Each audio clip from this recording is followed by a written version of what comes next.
106.5.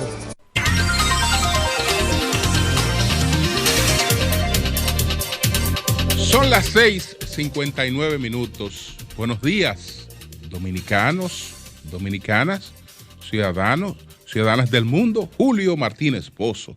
Los comentarios de los temas más importantes en el programa de mayor influencia de la radio y la televisión nacionales.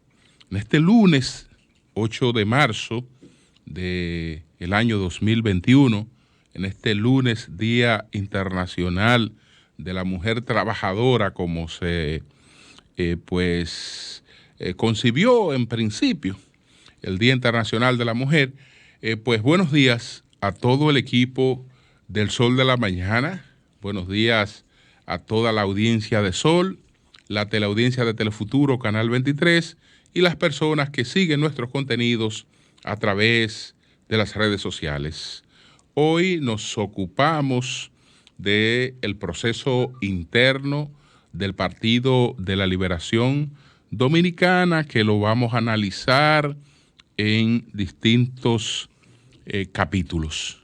Pero a propósito del Día Internacional de la Mujer, pues quiero plantear, y aquí tengo en la mente pues a Wendell Berry, uno de los pensadores más influyentes de los Estados Unidos, que plantea frente a cosas como estas que conmemoramos en el día de hoy, que lo importante no son las posiciones públicas que la gente sustente frente a determinados temas, sino que lo importante y que el cambio realmente los representa, las posiciones que la gente sustentan en sus vidas frente a esos temas. Porque las posiciones públicas tienen mucho de poses, tienen mucho de modismo, tienen mucho de estar con la corriente o en contra de la corriente, pero lo importante, señores, lo importante es cuál es nuestra postura, cuál es la posición mía, no la pública, sino la que sustento en la vida en cuanto a lo que es el reconocimiento de la dignidad de la mujer, de sus derechos como iguales en cualquier escenario, sin que esto pues conlleve otras cosas, porque yo conozco muchos dobles discursos. Sobre todo las izquierdas eran famosas por eso.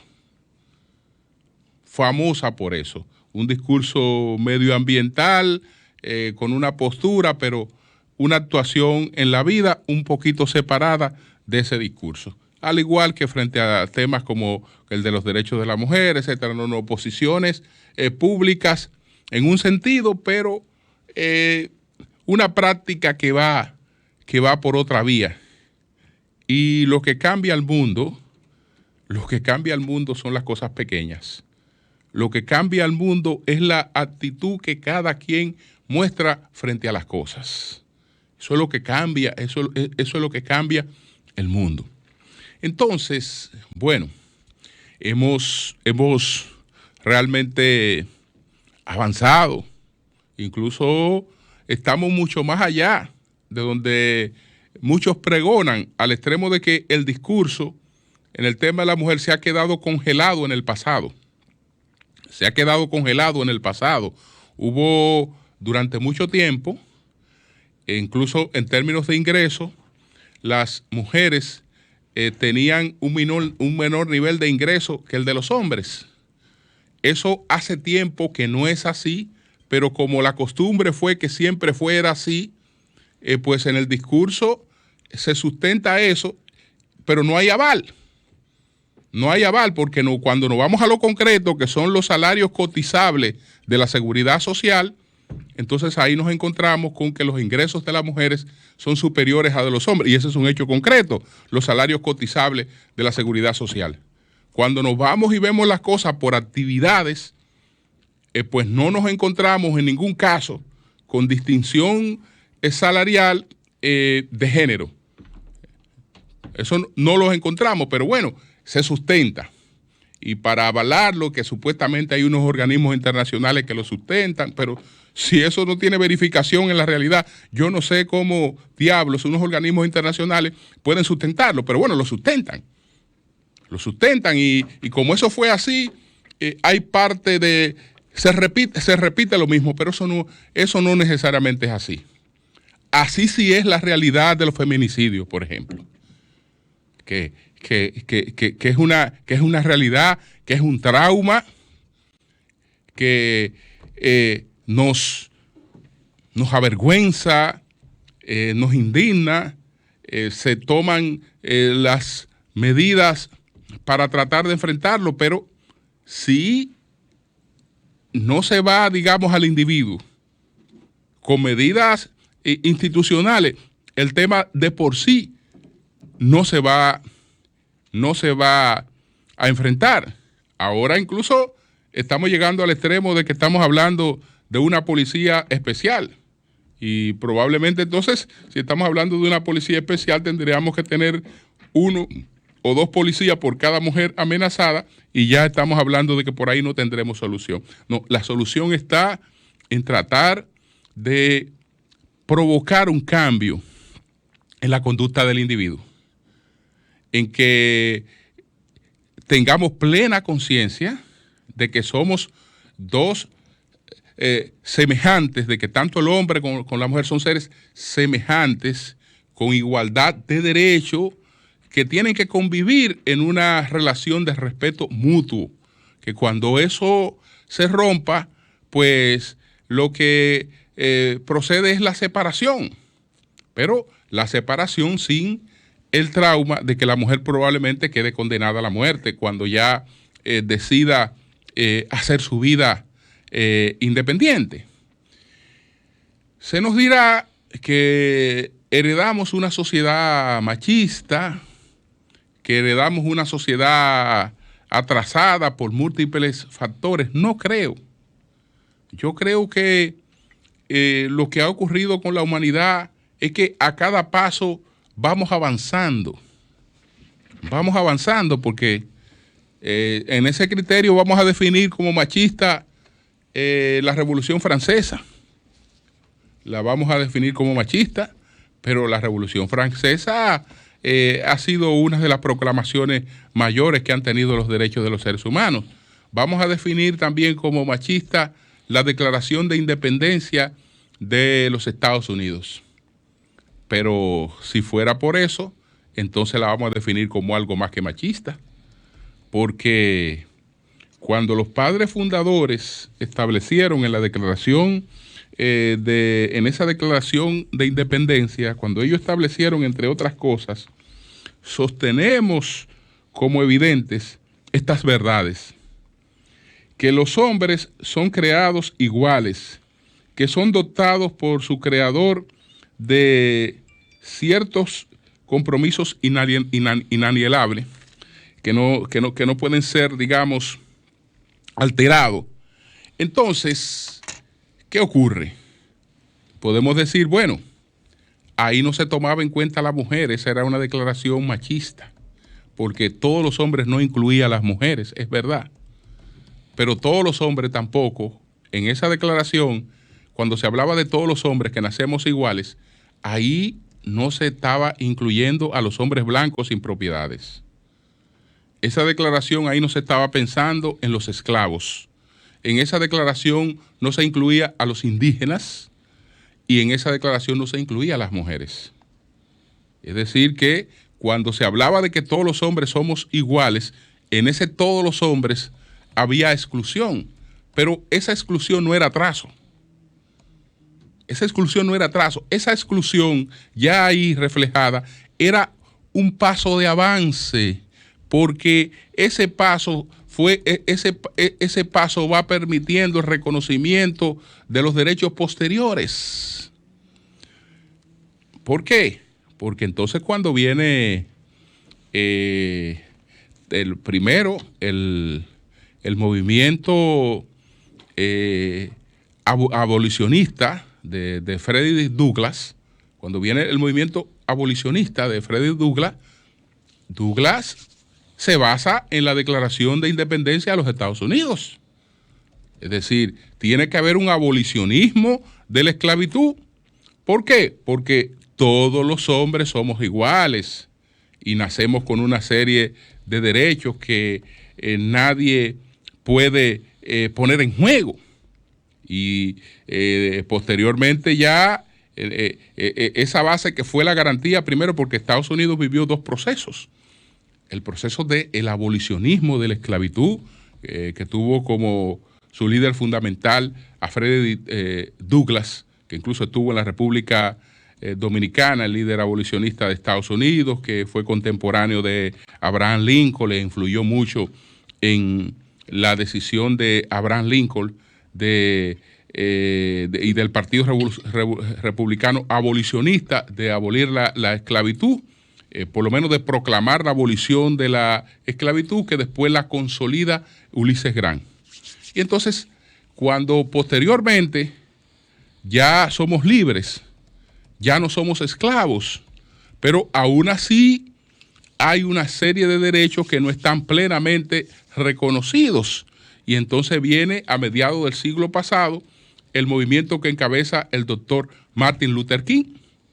Pero tanto Frederick Douglass como Martin Luther King, para reclamar los derechos de los esclavos y después los derechos civiles de los negros, se basaban en el texto de la Declaración de Independencia. Es decir, que la Declaración de Independencia por eso no fue atrasada, por el contrario, fue la luz que posteriormente permitió el reconocimiento de otros derechos. ¿Y qué vino detrás del movimiento de Martin Luther King de lucha por los derechos de los negros? Bueno, vino entonces la lucha por los derechos de las mujeres. Vino el movimiento feminista y la lucha por los derechos de las mujeres. Pero ¿en qué se basaba esa lucha? Bueno, en lo que se había basado el movimiento de Martin Luther King, en lo que se había basado el movimiento de Frederick Douglass, en que todos los hombres somos iguales, en que todos y tenemos derechos, etcétera. Entonces vemos que lo que puede servir, que lo que ha servido de texto que orienta, digamos, el devenir histórico, no puede ser considerado como atrasado. Lo propio ocurre con la proclama de fraternidad y de igualdad de la revolución francesa. Entonces el mensaje, bueno, no es que felicitar a la mujer, porque no hay nada que felicitarle en este día, y que un chocolatico, que unas flores, no. Es conciencia. Es conciencia en términos de lo que es de lo que es el rol de cada quien y el respeto que tiene que existir en la relación mutua entre los seres humanos, entre el hombre y la mujer. Eso es este día, eso no es la connotación que realmente se le ha dado en otro sentido. Entonces, bueno, eso es lo que tiene que ver con el 8 de marzo. Vámonos, señores, al proceso interno del Partido de Liberación Dominicana en el día de ayer. Vámonos a este proceso interno. Bueno, lo primero es la ratificación de Danilo Medina, o la ratificación no, la escogencia a unanimidad de Danilo Medina como presidente del Partido de la Liberación Dominicana. Yo creo que eso era un hecho esperado. Creo que el PLD actuó como le correspondía en ese sentido, que la figura de Danilo Medina es la que puede en llevar al PLD bajo su conducción, la que puede conducir al PLD de nuevo, pues, al poder, es la figura de Danilo Medina. Estamos hablando de un liderazgo nacional bastante fuerte y reconocido como el que tiene Danilo Medina. Estamos hablando de la experiencia política de un gran estadista, uno de los mejores estadistas que ha tenido este país. Pero estamos hablando también de la experiencia de un gran estratega. Y la experiencia de un gran estratega no se mide solamente por las victorias. Las derrotas también son parte de la experiencia de un gran estratega. Y de lo que le permite entonces conducir con éxito una organización. Entonces, el Partido de la Liberación Dominicana no tenía mejor figura que la de su líder indiscutible para la presidencia del partido. Y por eso se produce la forma de escogencia, la escogencia en la forma en la que se produce. Y eso, señores, no solo no está en duda en el PLD, eso no está en duda en ningún partido político. Es decir, aquí no hay nadie que estuviera en la política, adversario o no, de Danilo Medina, que no reconozca que él es el líder indiscutible del Partido de Liberación Dominicana. Es decir, eso no está en cuestionamiento. De manera que yo creo que ese fue un paso correcto del Partido de la Liberación Dominicana y ya veremos su resultado en el futuro. ¿Cuál es la ventaja? Bueno, hay un árbitro con un liderazgo fuerte y que no se va a presentar como candidato presidencial. Es decir, ahí los proyectos presidenciales pueden manejarse con un arbitraje adecuado. Porque hay un líder fuerte, pero ese líder fuerte no va a competir con los otros liderazgos por una candidatura presidencial. Entonces, ese es un punto de ventaja. Entonces, nos vamos a la otra elección importante, a la que sí creaba controversias, porque se había polarizado, tal y como lo dijimos aquí en distintos comentarios. En el PLD no ocurrió otra cosa que la que ya nosotros veníamos visualizando en distintos comentarios, que se había producido una polarización entre las candidaturas de Charlie Mariotti y de Rubén Bichara, que se había producido una polarización. Y entonces esa polarización se definió en este proceso en favor de Charlie Mariotti como secretario general del Partido de la Liberación Dominicana. El Partido de la Liberación Dominicana escogió la propuesta más adecuada que tenía en la actual coyuntura para su secretaría general. Y dije aquí varias veces que entendía que esa membresía de políticos veteranos, que es la del Comité Central del Partido de la Liberación Dominicana, iba a tener la madurez y la sabiduría necesaria para adoptar la posición más conveniente para ese partido. Habían tres candidatos excelentes, Andrés Navarro, Rubén Bichara y Charlie Mariotti, para la Secretaría General del Partido de la Liberación Dominicana. Charlie Mariotti tiene una serie de ventajas que para el Partido de la Liberación Dominicana eran muy importantes. Estamos hablando de una persona con las posibilidades de mantener una línea de defensa a su partido en todos los escenarios, pero también de mantener una línea de diálogo y de intercambio con todos los niveles de la sociedad.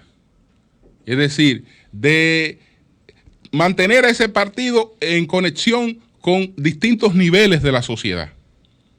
Lo que a un partido le es necesario, porque un partido no puede, digamos, encerrarse en su propia naturaleza sin un vínculo constante con la sociedad. Y entonces nadie garantizaba mejor eso que Charlie Mariotti. Y todas esas cosas entonces terminaron ponderándose. Yo sé que cuando se llegó al día de ayer, ahí había una situación incluso un tanto confusa.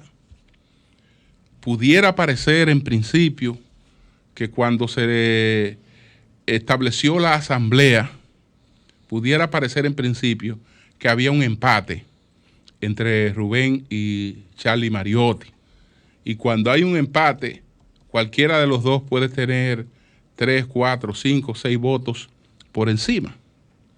Eso era lo que se percibía. Estuve más o menos monitoreando, recibiendo y compartiendo informaciones. Mira, esto está reñido. Aquí no se sabe lo que va a pasar. Aquí, puede que gane incluso Bichara, pero de manera muy reñida. Esto está muy reñido. Pero los que hablaban de muy reñido decían, ligeramente puede ganar Bichara. Puede ganar Bichara. Ahora, se produjo algo que amplió la favorabilidad para Charlie Mariotti. Fue que y eso no fue a sugerencia de Mariotti, eso fue a sugerencia de Bichara. Fue a diferencia de Bichara, fue dejarlo hablar. Lo dejaron hablar. Exactamente, fue dejarlo hablar, darle 5 minutos a cada uno de los aspirantes para que hablaran, hicieran una motivación. Entonces, bueno, Navarro fue el primero, hizo su motivación, se le fue 1 minuto saludando, le dieron 1 minuto adicional, pero pasó. La motivación que hizo Charlie, que se tomó menos del tiempo establecido, encendió el escenario, porque habló, puede decirse, con el corazón en las manos. Habló con el alma y el corazón. Yo he sido 14 años senador. Lo que he sido se lo debo a este partido. Y estoy aquí con el compromiso de defender a mi partido, aunque incluso no se vote por mí como secretario general. Si no soy electo el secretario general, estoy 100% en la defensa de mi partido con el que gane. Pero entiendo que el PLD necesita esto. Bueno, eso se fue abajo. Después, desde luego, vino Bichara, y Bichara leyó los puntos, vino a leer los puntos que está planteando para la Secretaría General. Es decir, ahí hubo una definición de los indecisos, porque había una parte indecisa en un proceso en el que el líder de ese partido no se inmiscuyó absolutamente para nada. Eso fue un proceso libre. No quiere decir que gente que tuviera en su entorno, que se le atribuya cercanía, no lo hiciera. De hecho, se hizo. Y eso fue lo que llevó al día de la asamblea a una situación en que no se sabía cómo estaban las cosas, porque el proyecto de Charlie Mariotti fue prendiendo poco a poco hasta que ya se vio en una situación que se sabía que era una situación sumamente reñida y que la competencia estaba entre Mariotti y Bichara. Entonces, desde luego, ahí el PLD se decantó inmediatamente por Mariotti. Se decantó por Mariotti y alcanzó 47 votos por encima. Eso no es poco. En un escenario cerrado, donde Charlie ganó con un 39% de los votos. Bichara debió sacar un 35, un 36, no sé. Y Navarro sacó un 24% de los votos. La mejor elección que pudo haber hecho el PLD era la de Charlie Mariotti. Una persona disciplinada, con cabeza propia, pero con el sentido de pertenencia a una organización. El sentido de pertenencia a una organización. Y entonces en una organización, cuando tú perteneces a una organización, cuando tú perteneces a un partido, a ti te tocan de las buenas y te tocan de las malas. Tú te llevas gloria, pero también tú te llevas cosas que no es gloria. Te lleva de todo. Y entonces tiene que tener la capacidad de ver siempre hacia adelante. Y creo que esa capacidad, esas condiciones de armador, a Charlie le sobran. De manera que el PLD, por esa vía, creo que ha tenido un gran acierto con Charlie Mariotti. Entonces vamos a ver los miembros del comité político del PLD. Cómo quedó compuesto el comité político del PLD, en el que también hubo, creo que bastante sabiduría, porque se ingresaron pues gente nuevas, pero además de que se ingresaron gente nuevas, se mantuvo el comité político pues en gran medida la gente que pertenecía a ese comité político, pero no ratificada, sino votada. A nadie se le puede decir ahí, no, a usted lo dejaron de dedo, no. Usted recibió una ratificación. De los que se sometieron, creo que apenas 2 no resultaron electos, que fueron Eduardo Selman y Robert de la Cruz.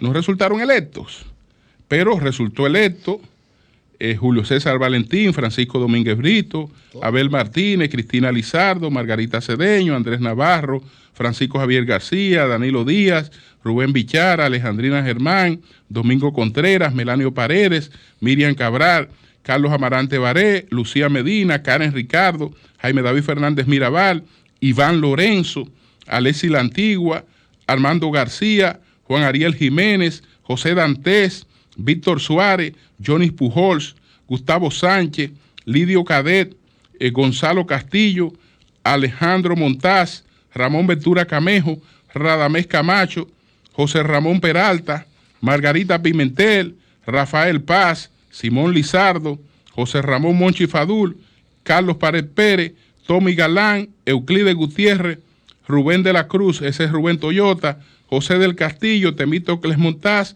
Radamés Segura y Rafael Hidalgo. Esos son los miembros del comité político del Partido de Liberación Dominicana. Como ustedes ven, ahí hay una mezcla de una composición. No hubo una barrida.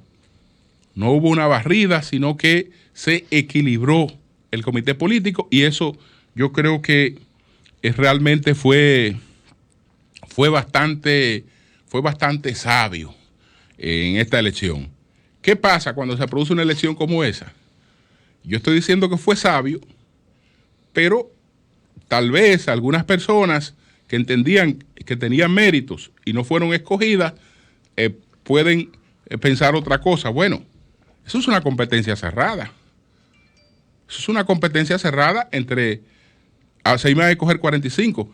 y si hay ciento y tanto aspirando, desde luego que había más gente con condiciones para aspirar a eso que los cargos disponibles. Entonces, se sometieron a una elección y esos fueron los escogidos. Esos fueron los escogidos. No quiere decir que otra gente que no fuera escogido no tuviera condiciones similares a las condiciones de los que sí fueron escogidos. Le daba una respuesta o escribí un mensaje que escribía Chanel Rosa Chupani, donde él se quejaba, creo mi amigo Chanel que la queja era inconsecuente, porque él decía, bueno, el PLD decidió que yo no merezco ser parte de su comité político. Y inmediatamente ahí vienen todos los mensajes. Bueno, tú no mereces, no te eligieron porque tú eres el único serio. Y ahí ahí todo el que se cogió eran charlatanes o ladrones o lo que fuera, porque hay gente que reclama respeto y respetando. Esta gente veterana que, no, a ti no te escogieron porque ahí no cabe otra gente que no sea un ladrón. Porque ahí no cabe otra gente, hay gente seria no cabe. Yo creo que eso es un irrespeto, un insulto, ¿no? Porque cuando vemos la composición de la gente que está escogida ahí vemos gente competente y honorable. Y en esta escogencia a todos los niveles. Y ocurre como ocurre en la familia, como ocurre en la política, como ocurre en todas partes. Que tú tienes gente de todo tipo, pero generalizar con relación a un partido o a un organismo es una cosa que yo creo que pasa ya del argumento al irrespeto o al insulto, que es otra cosa. Pero, ¿por qué entiendo que era inconsecuente la queja de Chanel? Pero Chanel dijo que él no hizo campaña para el Comité Central y a él lo escogieron miembro del Comité Central sin mover una paja. Escogen miembro del Comité Central. Entonces, ¿qué te están haciendo cuando te escogen miembro del Comité Central si tú mover una paja te están distinguiendo? Están reconociendo tus méritos. Ahora bien, la política es una actividad proselitista. La política es una actividad proselitista. ¿Qué quiere decir? Que el que quiere algo en política tiene que trabajarlo. ¿Por qué? Porque tú tienes que competir con tus iguales para buscar lo que tú quieras. Entonces, a él no lo escogen como miembro del comité político sin hacer campaña, porque hay que cogerlo sin hacer campaña. Y entonces desechar a los que están haciendo su trabajo para ser miembro del comité político para escogerte a ti que no estás activando para eso. Yo no le veo sentido a eso. Yo no le veo sentido a eso. Pero hay una cosa a la que Fukuyama llama la megalotimia que se da silvestre. Es decir, yo creo que una gente que su partido le ha reconocido, pero además, bueno, gracias a la sociedad por su apoyo. Gracias a la sociedad. No, gracias a la sociedad y a tu partido. Gracias a la sociedad y a tu partido, porque tú eres una figura, porque tu partido te dio la oportunidad de serlo, escogiéndote y dándote funciones públicas en las que tú te desempeñaste muy bien, pero gracias a tu partido. Y en la que tú demostraste tus cualidades, pero gracias a que tu partido te dio esa oportunidad. No es que gracias a la sociedad, no. La sociedad no fue que te puso ahí. Fue tu partido el que te puso ahí. Y te da la oportunidad, y tú realmente la oportunidad la desempeñaste a la altura de las circunstancias como se corresponde, con eficiencia, con honestidad. Que eso nadie lo discute, pero no dice que gracias a la sociedad. Y desagradecimiento a mi partido porque no me escogió. Porque está obligado a escogerme a mí en mi casa. Tranquilo, sin yo pedirle a nadie, molestarme en pedirle a nadie de lo que van a votar. Mira, estas son mis propuestas. Yo quisiera que tú consideres mi propuesta. No, si yo molestarme a nadie, tienen que escogerme. Pero caramba, ¿y quién ha dicho que esa es la política?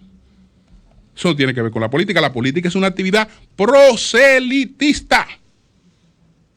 Proselitista es la política.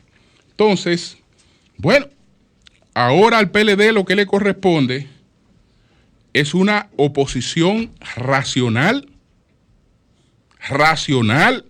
porque de un partido como el Partido de la Liberación Dominicana no se puede esperar otra cosa que una oposición racional,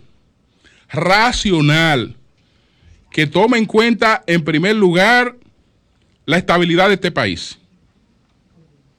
La estabilidad de este país que tiene que estar por encima de los intereses de todos los partidos. Y pues ya veremos con el trabajo de este nuevo comité político, de esta nueva Secretaría General, de esta nueva presidencia del PLD, qué pasa con la principal fuerza opositora de la República Dominicana. Cambio y fuera.